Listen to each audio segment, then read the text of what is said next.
భద్రాచలం వద్ద గోదావరి ఉధృతి అంతకంతకు పెరుగుతోంది. సాయంత్రం 4 గంటలకు ప్రవాహం 48 అడుగులు దాటడంతో రెండో ప్రమాద హెచ్చరికను జారీ చేశారు.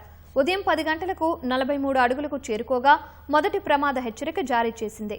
ప్రస్తుతం ఎగువ నుంచి 11.44 లక్షల క్యూసెక్ల ప్రవాహం వస్తోంది. స్నాన ఘట్టాలు, కళ్యాణకట్ట పరిసరాలు వరద గుప్పిట్లో చిక్కుకున్నాయి.